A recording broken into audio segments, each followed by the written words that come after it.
ನಮಸ್ಕಾರ ಸ್ನೇಹಿತರೆ, ಇವತ್ತು ನಾನು ಎರಡೂ ತೋಳನ್ನು ಕಟ್ ಮಾಡುವಾಗ ಸುತ್ತಳತೆ ಸ್ವಲ್ಪ ಕಡಿಮೆ ಇದ್ಬಿಟ್ಟು ಉದ್ದ ಜಾಸ್ತಿ ಇದ್ದಾಗ ಯಾವ ರೀತಿ ಫೋಲ್ಡ್ ಮಾಡಿಬಿಟ್ಟು ಪರ್ಫೆಕ್ಟಾಗಿ ತೋಳನ್ನು ಮಾರ್ಕ್ ಮಾಡಿ ಕಟ್ ಮಾಡಬೇಕು ಅನ್ನೋದನ್ನು ವಿವರವಾಗಿ ತೋರಿಸ್ತೀನಿ. ಅದಕ್ಕೂ ಮೊದಲು ನೀವು ಹೊಸ ವ್ಯೂವರ್ಸ್ ಆಗಿದ್ದಲ್ಲಿ ಅಥವಾ ಇನ್ನೂ ನನ್ನ ಚಾನೆಲ್ನ ಸಬ್ಸ್ಕ್ರೈಬ್ ಮಾಡದೇ ಇದ್ದಲ್ಲಿ ಕೆಳಗಡೆ ಸಬ್ಸ್ಕ್ರೈಬ್ ಅಂತ ಬಟನ್ ಇದೆಯಲ್ವ, ಅದನ್ನು ಪ್ರೆಸ್ ಮಾಡಿ. ಆಗ ಬೆಲ್ ಐಕಾನ್ ಬರುತ್ತೆ, ಅದನ್ನು ಪ್ರೆಸ್ ಮಾಡಿ. ಆಗ ಆಲ್ ಅಂತ ಆಪ್ಷನ್ ಬರುತ್ತೆ, ಅದನ್ನು ಪ್ರೆಸ್ ಮಾಡಿಬಿಟ್ರೆ ನಾನು ಈ ರೀತಿ ವಿಡಿಯೋವನ್ನು ಅಪ್ಲೋಡ್ ಮಾಡ್ತಾನೆ ಇರ್ತೀನಿ. ನಾನು ವಿಡಿಯೋನ ಅಪ್ಲೋಡ್ ಮಾಡಿದ ತಕ್ಷಣ ನಿಮಗೆ ಆ ವಿಡಿಯೋನ ನೋಡಲಿಕ್ಕೆ ಸಹಾಯ ಆಗುತ್ತೆ. ಓಕೆ, ಇನ್ನು ಲೇಟ್ ಮಾಡೋದು ಬೇಡ. ಎರಡೂ ಸ್ಲೀವ್ಸನ್ನು ಕಟ್ ಮಾಡಲಿಕ್ಕೆ ಸುತ್ತಳತೆ ಕಡಿಮೆ ಇದ್ದಾಗ ಉದ್ದ ಜಾಸ್ತಿ ಇದ್ದಾಗ ಯಾವ ರೀತಿ ಫೋಲ್ಡ್ ಮಾಡಿಬಿಟ್ಟು ಕಟ್ ಮಾಡೋದು ಅಂತ ನೋಡೋಣ ಬನ್ನಿ. ರೆಡಿ ಅಳತೆ ಬ್ಲೌಸನ್ನು ಇಟ್ಬಿಟ್ಟು ಯಾವ ರೀತಿ ಮುಂಭಾಗ ಮತ್ತು ಹಿಂಭಾಗನ ಕಟ್ ಮಾಡಬೇಕು ಅನ್ನೋದನ್ನು ನಾನು ಹಿಂದಿನ ವಿಡಿಯೋದಲ್ಲಿ ಹಾಕಿದ್ದೆ. ಆ ವಿಡಿಯೋ ಲಿಂಕನ್ನು ಟೈಲರಿಂಗ್ ಮತ್ತು ಬ್ಲೌಸ್ ಸ್ಟಿಚಿಂಗ್ ಅನ್ನೋ ಪ್ಲೇಲಿಸ್ಟಲ್ಲಿ ಹಾಕಿಬಿಟ್ಟು ಅವಾಯ್ಡ್ ಪ್ಲೇಲಿಸ್ಟ್ ಲಿಂಕನ್ನು ಕೂಡ ಈ ವಿಡಿಯೋದ ಕೆಳಗಡೆ ಡಿಸ್ಕ್ರಿಪ್ಷನ್ ಬಾಕ್ಸ್ನಲ್ಲಿ ನಾನು ಹಾಕಿದ್ದೆ. ಅಲ್ಲಿ ಹೋಗಿ ನೋಡಿಬಿಟ್ಟು ಅದೇ ರೀತಿ ನೀವು ಮುಂಭಾಗ ಮತ್ತು ಹಿಂಭಾಗನ ಕಟ್ ಮಾಡ್ಕೊಳ್ಳಿ. ಮೊದಲಿಗೆ ತೋಳಿನ ಉದ್ದ ಮತ್ತು ಸುತ್ತಳತೆನ ಅಳತೆ ಮಾಡ್ಕೊಳ್ಳೋಣ, ಯಾಕೆಂದರೆ ಈ ಬಟ್ಟೆನ ಫೋಲ್ಡ್ ಮಾಡೋ ಸಲುವಾಗಿ. ಇದು ರೆಡಿ ಉದ್ದ 3.5 ಇಂಚ್ ಇದೆ. ಸುತ್ತಳತೆ ಇಲ್ಲಿ ಕರೆಕ್ಟಾಗಿ ಇಲ್ಲಿ ಬಗಲು ಹೊಲದಲ್ಲಿಂದ ಇಲ್ಲಿವರೆಗೆ ನಿಧಾನವಾಗಿದೆ, ಈ ರೀತಿ ಕರ್ವ್ ಶೇಪ್ನಲ್ಲೇ ತೆಗೆದುಕೋಬೇಕು. 7 ಇಂಚ್ ಇದೆ ಸುತ್ತಳತೆ. ಉದ್ದ 3.5 ಇಂಚ್ ಇದೆ. ರೆಡಿ ತೋಳಿನ ಉದ್ದ 3.5 ಇಂಚ್ ಇದೆ.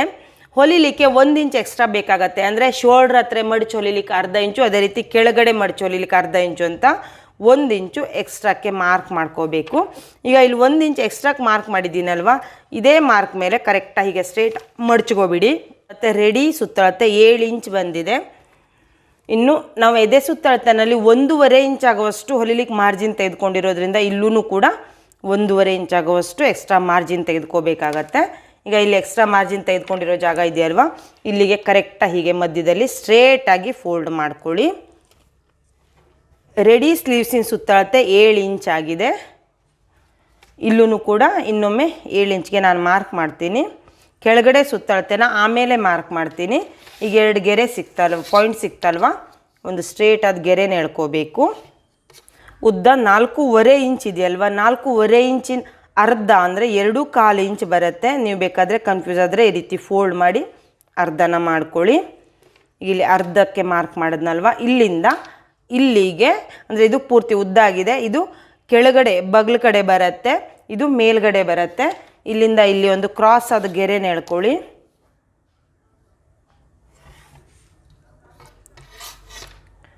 ಪುನಃ ಈ ಕ್ರಾಸ್ ಆದ ಗೆರೆ ಇದೆಯಲ್ವ, ಅದನ್ನು ಅರ್ಧ ಕಂಡ್ಕೋಬೇಕಾಗತ್ತೆ.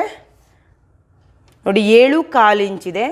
7.25 ಇಂಚಿನ ಅರ್ಧ ಈ ರೀತಿ ನೀವು ಕರೆಕ್ಟಾಗಿ ಟೇಪನ್ನು ಫೋಲ್ಡ್ ಮಾಡಿದ್ರೆ ಅರ್ಧ ಸಿಗತ್ತೆ. 3.25 ಇಂಚ್ ಆಗಿದೆ. ಈಗ ಈ ಅರ್ಧದಿಂದ ಮೇಲ್ಗಡೆ ಪುನಃ ಅರ್ಧ ಇಂಚ್ಗೆ ಒಂದು ಮಾರ್ಕ್ ಮಾಡಿ. ಇಲ್ಲಿಂದ ಈ ಕಡೆ 1 ಇಂಚ್, ಇದು ಒಂದು ಕಾಮನ್ ಅಳತೆ, ಈ 1 ಇಂಚ್ ಅನ್ನೋದು.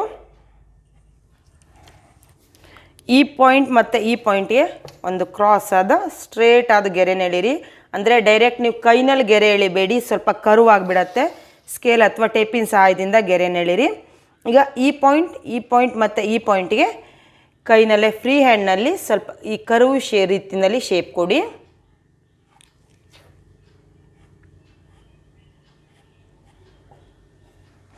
ಇದು ಹಿಂಭಾಗದ ಮಾರ್ಕ್ ಆಗಿದೆ.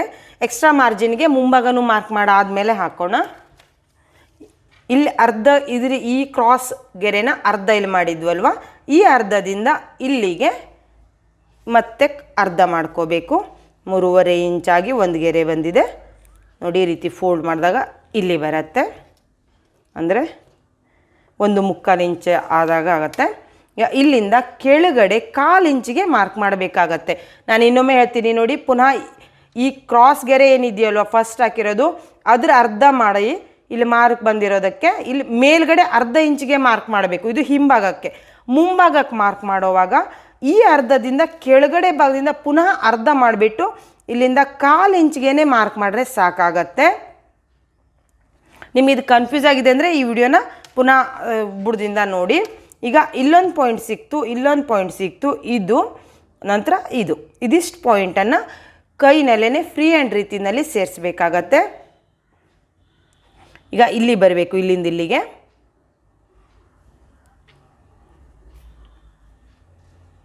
ಸ್ವಲ್ಪ ಕರ್ವ್ ಶೇಪ್ ಬರಲಿ. ಇಲ್ಲಿಂದ ಇಲ್ಲಿಗೆ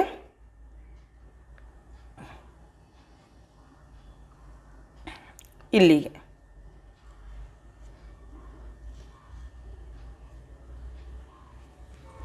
ಈಗ ಇದು ಹಿಂಭಾಗ, ಇದು ಮುಂಭಾಗದ ಅಳತೆ ಆಗಿದೆ.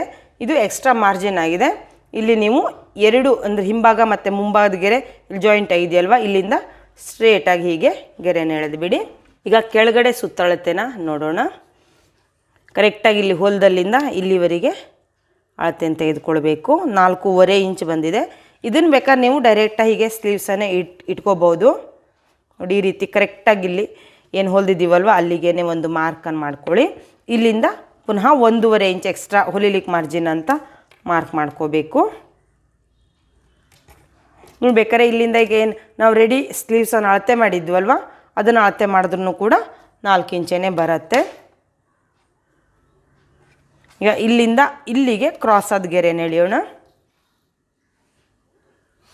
ಇದು ಕಟ್ ಮಾಡೋ ಗೆರೆ ಆಗಿದೆ. ಇದು ರೆಡಿ ಅಳತೆ ಆಗಿದೆ.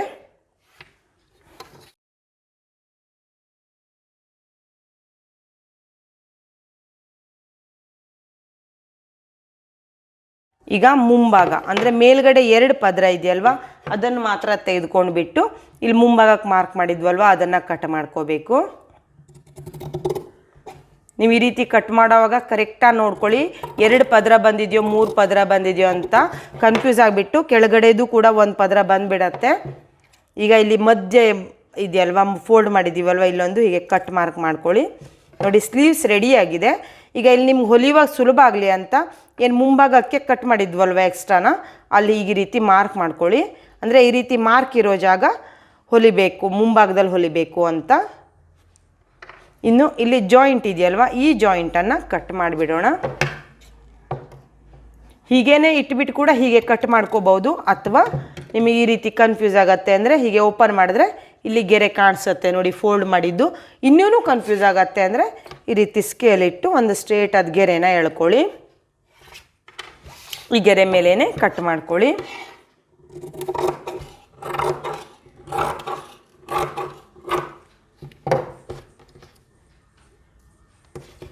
ಮೊದಲಿಗೆ ಕೆಳಗೆ ಭಾಗದ ಪಟ್ಟಿನ ಕಟ್ ಮಾಡೋಣ. ನೋಡಿ ಇಲ್ಲಿ ಈ ರೀತಿ ಉದ್ದಕ್ಕೆ ಬಂದಿದೆಯಲ್ವ ಈ ಪಟ್ಟಿಗೆ. ನೋಡಿ ನಾನು ಹಿಂಭಾಗ ತೆಗೆದುಕೊಂಡಿದ್ದೀನಿ. ಮೊದಲಿಗೆ ಹಿಂಭಾಗದ ಪಟ್ಟಿನ ಕಟ್ ಮಾಡೋಣ. ಇಲ್ಲಿ ನೋಡಿ ಈ ರೀತಿ ಪಟ್ಟಿನೇ ಬಂದಿದೆ ಎಕ್ಸ್ಟ್ರಾ ವೇಸ್ಟ್ ಪೀಸಲ್ಲಿ. ನಾನೀಗ ಹಿಂಭಾಗ ತೆಗೆದುಕೊಂಡಿದ್ದೀನಿ. ಇಲ್ಲಿ ಕೆಳಗಡೆ ಭಾಗನ ಈ ರೀತಿ ತುದಿಗೆ ಇಟ್ಟು ಇಲ್ಲನ್ನು ಮಾರ್ಕ್ ಮಾಡ್ಕೋಬೇಕು. ಅಂದರೆ ಇದು ಒಂದು ಮಡಿಕೆ ಇದೆಯಲ್ವ, ಹಾಗಾಗಿ ಈ ಪಟ್ಟಿನೂ ಕೂಡ ಇದೇ ರೀತಿ ಒಂದು ಮಡಿಕೆನ ಮಾಡ್ಕೊಳ್ಳಿ. ಕರೆಕ್ಟಾಗಿ ಇಲ್ಲಿ ಮಾರ್ಕ್ ಮಾಡ್ದಲ್ಲೇ ಹೀಗೆ ಇಟ್ಕೊಳ್ಳಿ. 1.5 ಇಂಚ್ ಅಗಲದ ಪಟ್ಟಿ ಸಾಕಾಗತ್ತೆ.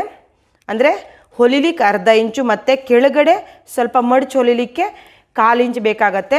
ನಾನಾದರೆ ಇಲ್ಲಿ ಈ ರೀತಿ ಪಟ್ಟಿ ಬಂದಿದೆಯಲ್ವ ಈ ರೀತಿ ಇದ್ದಾಗ ಮಡ್ಚು ಹೊಲಿಬೇಕು ಅಂತ ಏನಿಲ್ಲ. ಈ ರೀತಿ ಇದ್ದಾಗ ಅಂದರೆ ಈ ರೀತಿ ದಾರ ಬಿಟ್ಕೊಳ್ಳುತ್ತಲ್ವ ಈ ರೀತಿ ಇದ್ದಾಗ ಮಡ್ಚು ಹೊಲಿಬೇಕಾಗತ್ತೆ. ನೀವು ಈ ರೀತಿ ಈ ದಾರ ಬಿಟ್ಕೊಳ್ಳೋ ಕಡೆ ಪಟ್ಟಿ ತೆಗೆದುಕೊಂಡ್ರೂ ಕೂಡ 1.5 ಇಂಚು ಕೆಳಗಡೆ ಪಟ್ಟಿಗೆ ಸಾಕಾಗತ್ತೆ. ಅಲ್ಲಲ್ಲಿ ಅಂದರೆ 1-2 ಮಾರ್ಕ್ ಹೀಗೆ 1.5 ಇಂಚ್ಗೆ ಮಾರ್ಕ್ ಮಾಡಿಕೊಂಡ್ರೆ ಸ್ಟ್ರೇಟಾದ ಗೆಳೆನ ಎಳಿಲಿಕ್ಕೆ ಸಹಾಯ ಆಗತ್ತೆ. ಈ ಗೆರೆ ಮೇಲೇ ಕಟ್ ಮಾಡ್ಕೊಳ್ಳಿ. ನೋಡಿ ಇಲ್ಲಿ ಮಡ್ಚಿರೋ ಜಾಗ ಬಂದಿದೆ. ನಿಮಗೆ ಈ ವಿಡಿಯೋ ಇಷ್ಟ ಆದಲ್ಲಿ ಕೆಳಗಡೆ ಲೈಕ್ ಬಟನ್ ಇದೆಯಲ್ವ ಅದನ್ನು ಪ್ರೆಸ್ ಮಾಡಿ.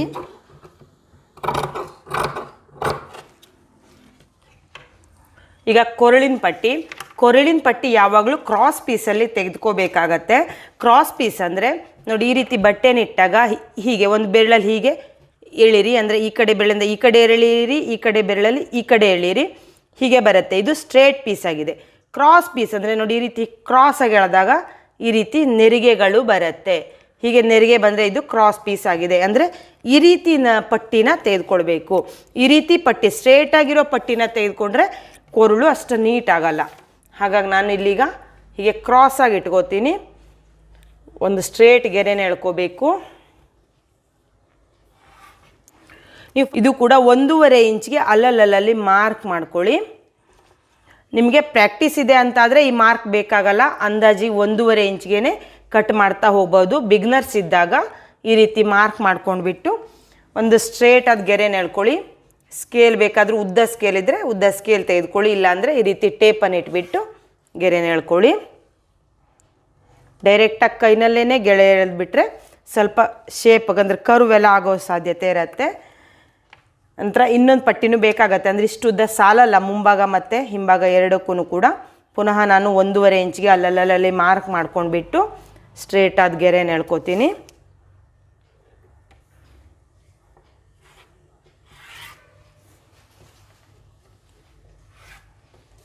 ಈಗ ಇದೊಂದು ಪಟ್ಟಿ ಮತ್ತು ಇದೊಂದು ಪಟ್ಟಿ ರೆಡಿಯಾಗಿದೆಯಲ್ವ, ಇದನ್ನು ಕಟ್ ಮಾಡೋಣ.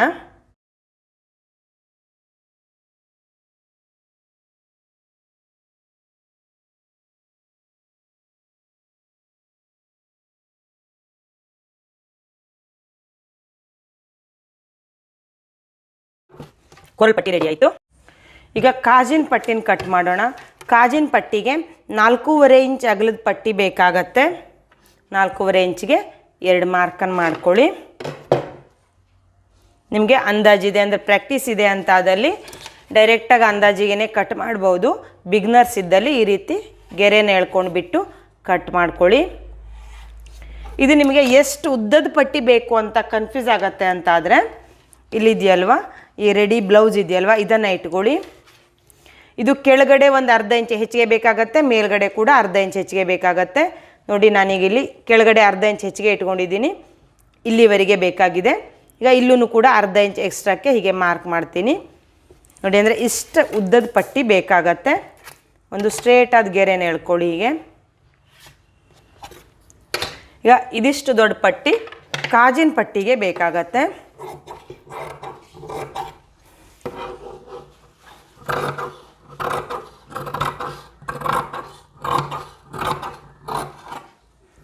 ಹುಕ್ಸಿನ ಪಟ್ಟಿಗೆ 1.5 ಇಂಚ್ ಅಗಲದ ಪಟ್ಟಿ ಸಾಕಾಗತ್ತೆ.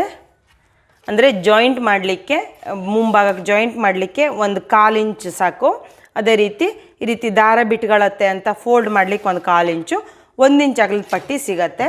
ಇದ್ರ ಉದ್ದನೂ ಕೂಡ ಏನು ನೀವು ಕಾಜು ಹೊಲಿಲಿಕ್ಕೆ ಪಟ್ಟಿನ ಕಟ್ ಮಾಡಿದ್ರಲ್ವ ಅಷ್ಟೇ ಉದ್ದ ಸಾಕಾಗತ್ತೆ. ಪುನಃ ನಿಮ್ಗೆ ಕನ್ಫ್ಯೂಸ್ ಇದೆ ಅಂತ ಅದಲ್ಲಿ ಅಳತೆ ರೆಡಿ ಬ್ಲೌಸನ್ನು ಇಟ್ಬಿಟ್ಟು ನಾನೀಗ ತೋರಿಸ್ನಲ್ವ ಅದೇ ರೀತಿಯಲ್ಲೇ ಕಟ್ ಮಾಡ್ಕೋಬೋದು. ನಾನೀಗಾಗಲೇ ಹೇಳಿದಾಗೇ ಬಿಗ್ನರ್ಸ್ ಇದ್ದೀರಾ ಅಂದರೆ ಹೀಗೆ ಸ್ಟ್ರೇಟ್ ಆದ ಗೆರೆನ ಎಳ್ಕೊಳ್ಳಿ, ಇಲ್ಲಾಂದರೆ ಡೈರೆಕ್ಟಾಗೇ ಕಟ್ ಮಾಡ್ಕೋಬಹುದು.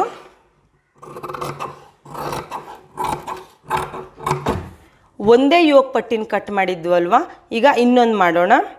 ನೋಡಿ ಇಲ್ಲಿ ಎಕ್ಸ್ಟ್ರಾ ಇರೋ ಜಾಗದಲ್ಲಿ ನಾನು ಈ ರೀತಿ ಯೋಗ ಪಟ್ಟಿನ ಇಟ್ಕೊಳ್ತೀನಿ. ಇಲ್ಲಿ ಎಂಡ್ ಬಂದಿದೆಯಲ್ವಾ, ಇಲ್ಲೊಂದು ಸಣ್ಣ ಮಾರ್ಕ್ ಮಾಡಿಬಿಟ್ಟು ಸ್ಟ್ರೇಟಾಗಿ ಇಲ್ಲೇ ಹೀಗೆ ಫೋಲ್ಡ್ ಮಾಡ್ಕೋಬೇಕು. ಅಂದರೆ ಈ ರೀತಿ ಮಾಡೋದ್ರಿಂದ ಒಮ್ಮೆಲೇ 2 ಯೋಗ ಪಟ್ಟಿನೂ ಕೂಡ ಕಟ್ ಮಾಡ್ಬೋದಾಗತ್ತೆ. ಇಲ್ಲಿ ಸ್ವಲ್ಪ ಹೀಗೆ ಶಾರ್ಟೇಜ್ ಬಂದಿದೆ, ಯಾರು ತೊಂದರೆ ಇಲ್ಲ. ಅಂದರೆ ಈ ಕಡೆ ಕಡಿಮೆ ಬರುತ್ತೆ, ಅಂದರೆ ಈ ರೀತಿ 1 ಇಂಚ್ ಕಡಿಮೆ ಇರೋದನ್ನು ಈ ರೀತಿ ಇಟ್ಕೊಳ್ಳಿಕ್ಕೆ ಬರುತ್ತೆ. ಕರೆಕ್ಟಾಗಿ ಯೋಗ ಪಟ್ಟಿನ ಈ ರೀತಿ ಇಟ್ಕೊಳ್ಳಿ. ಈಗ ನಾವು ಈ ಕಡೆ ಭಾಗನ ಇಲ್ಲಿ ಇಟ್ಬಿಟ್ರೆ ಈ ಕೆಳಗಡೆ ಭಾಗದಲ್ಲಿ ಸ್ವಲ್ಪ ಕಡಿಮೆ ಬೀಳತ್ತೆ, ಹಾಗಾಗಿ ನಾನು ಈ ರೀತಿ ಇಡ್ತಾ ಇದ್ದೀನಿ. ನಿಮಗೆ ಕನ್ಫ್ಯೂಸ್ ಆಗುತ್ತೆ ಅಂದರೆ ಅಥವಾ ಈ ಯೋಗ ಪಟ್ಟಿ ಜಾರತ್ತೆ ಅಂತ ಅನ್ಸಿದ್ರೆ ಅಲ್ಲೆಲ್ಲ ಟಾಚಿನಿನ ಹಾಕ್ಕೊಳ್ಳಿ, ಇಲ್ಲ ಅಂದರೆ ನೀವು ಈ ರೀತಿ ಚಾಕ್ನಲ್ಲಿ ಕೂಡ ಹೀಗೆ ಮಾರ್ಕ್ ಮಾಡ್ಕೊಂಡ್ಬಿಟ್ಟು ಕಟ್ ಮಾಡ್ಬೋದು. ಯೋಗ ಪಟ್ಟಿ ಪದರಗಳು ಜಾರಬಾರ್ದು, ಕೆಳಗಡೆ ತುದಿಗೇ ಈ ಪಟ್ಟಿ ತುದಿನೂ ಕೂಡ ಬರೋ ಹಾಗೆ ಕರೆಕ್ಟಾಗಿ ಇಟ್ಕೊಳ್ಳಿ. ನಾನು ಯೋಗ ಪಟ್ಟಿನ ಇಟ್ಟುಬಿಟ್ಟು ಕಟ್ ಮಾಡ್ತೀನಿ. ಈ ರೀತಿ ಹೀಗೆ ತಿರ್ಸೋವಾಗ ನಿಧಾನವಾಗಿ ತಿರ್ಸ್ಕೊಳ್ಳಿ, ಇಲ್ಲಾಂದರೆ ಕೆಳಗಡೆ ಪಟ್ಟಿಗಳಿದೆಯಲ್ವ ಅವು ಜಾರು ಬಿಡತ್ತೆ. ಆ ರೀತಿ ಆದಾಗ ಹೊಲಿಯುವಾಗ ಫಿಟ್ಟಿಂಗ್ ಕರೆಕ್ಟಾಗಿ ಬರಲ್ಲ, ನೀಟಾಗಲ್ಲ ಬ್ಲೌಸು. ನೋಡಿ 2 ಎಕ್ಸ್ಟ್ರಾ ಯೋಗ ಪಟ್ಟಿನೂ ಕೂಡ ರೆಡಿ ಆಯಿತು. ಇನ್ನು ಯೋಗ ಪಟ್ಟಿಲಿ ಜಾಯಿಂಟ್ ಇದೆ, ಇದನ್ನು ಕೂಡ ಹೀಗೆ ಮಧ್ಯದಲ್ಲಿ ಕಟ್ ಮಾಡಿಬಿಡೋಣ. ಈ ಯೋಗ ಪಟ್ಟಿಗೆ ಇಲ್ಲಿ ಜಾಯಿಂಟ್ ಇತ್ತು, ಇದಕ್ಕೆ ಇಲ್ಲಿ ಕೆಳಗಡೆ ಜಾಯಿಂಟ್ ಇದೆ. ನಾನು ಈಗಾಗಲೇ ಹೇಳಿದಾಗೇ ಇದೇ ರೀತಿಯಲ್ಲೇ ನೀವು ಕಟ್ ಮಾಡ್ಬೋದು, ಅಥವಾ ಸ್ಲೀವ್ಸನ್ನು ಕಟ್ ಮಾಡಿದ ಹಾಗೇ ಓಪನ್ ಮಾಡಿಬಿಟ್ಟು ಗೆರೆನ ಎಳೆದ್ಬಿಟ್ಟು ಕೂಡ ಕಟ್ ಮಾಡ್ಕೋಬೋದು.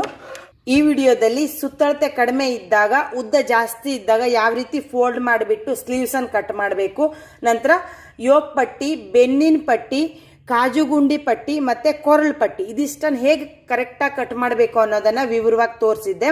ನಾನು ಈಗಾಗಲೇ ಹೇಳಿದಾಗೇ ನಾನು ಹಿಂದಿನ ವಿಡಿಯೋದಲ್ಲಿ ಅಳತೆ ರೆಡಿ ಬ್ಲೌಸನ್ನು ಇಟ್ಬಿಟ್ಟು ಯಾವ ರೀತಿ ಬ್ಲೌಸಿನ ಮುಂಭಾಗ ಮತ್ತು ಹಿಂಭಾಗನ ಮಾರ್ಕ್ ಮಾಡಿಬಿಟ್ಟು ಕಟ್ ಮಾಡಬೇಕು ಅನ್ನೋದನ್ನು ಕೂಡ ಹೇಳಿದ್ದೆ. ಅದರ ಲಿಂಕನ್ನು ಟೈಲರಿಂಗ್ ಮತ್ತು ಬ್ಲೌಸ್ ಸ್ಟಿಚಿಂಗ್ ಅನ್ನೋ ಪ್ಲೇಲಿಸ್ಟಲ್ಲಿ ಹಾಕಿಬಿಟ್ಟು ಅವೆರಡು ಪ್ಲೇಲಿಸ್ಟ್ ಲಿಂಕನ್ನು ಕೂಡ ಈ ವಿಡಿಯೋದ ಕೆಳಗಡೆ ಡಿಸ್ಕ್ರಿಪ್ಷನ್ ಬಾಕ್ಸ್ನಲ್ಲಿ ಹಾಕಿದ್ದೆ. ನೀವು ಅದನ್ನು ನೋಡಿಬಿಟ್ಟು ಮುಂಭಾಗ ಹಿಂಭಾಗನೂ ಕಟ್ ಮಾಡ್ಕೊಳ್ಳಿ. ಅದೇ ರೀತಿ ಈಗ ನಾ ತೋರಿಸ್ನಲ್ಲ ಸ್ಲೀವ್ಸು ಮತ್ತು ಉಳಿದೆಲ್ಲ ಪಟ್ಟಿಗಳನ್ನು ಕಟ್ ಮಾಡ್ಕೊಂಡ್ಬಿಟ್ರೆ ಹೊಲ್ಕೊಂಡ್ರೆ ಪರ್ಫೆಕ್ಟಾಗಿ ಬ್ಲೌಸ್ ಸ್ಟಿಚಿಂಗ್ ಆಗುತ್ತೆ. ಈ ವಿಡಿಯೋದ ಬಗ್ಗಿನ ನಿಮ್ಮ ಅನಿಸಿಕೆಗಳನ್ನು ಕೆಳಗಡೆ ಕಾಮೆಂಟ್ ಬಾಕ್ಸ್ ಇದೆಯಲ್ವಾ ಅಲ್ಲಿ ಕಾಮೆಂಟ್ ಮಾಡಿ. ಅದೇ ರೀತಿ ಈ ವಿಡಿಯೋ ಇಷ್ಟ ಆದಲ್ಲಿ ಕೆಳಗಡೆ ಲೈಕ್ ಬಟನ್ ಇದೆಯಲ್ವಾ ಅದನ್ನು ಪ್ರೆಸ್ ಮಾಡಿ. ನೀವು ಕೊಡೋ ಲೈಕ್ಸು ಮತ್ತು ಕಾಮೆಂಟ್ಗಳೇ ನನಗೆ ಈ ರೀತಿ ವಿಡಿಯೋವನ್ನು ಮಾಡಲಿಕ್ಕೆ ಪ್ರೋತ್ಸಾಹ ಸಿಕ್ಕಂತಾಗತ್ತೆ. ನನ್ನ ಈ ವಿಡಿಯೋವನ್ನು ನೋಡಿದ್ದಕ್ಕಾಗಿ ತುಂಬ ಧನ್ಯವಾದಗಳು.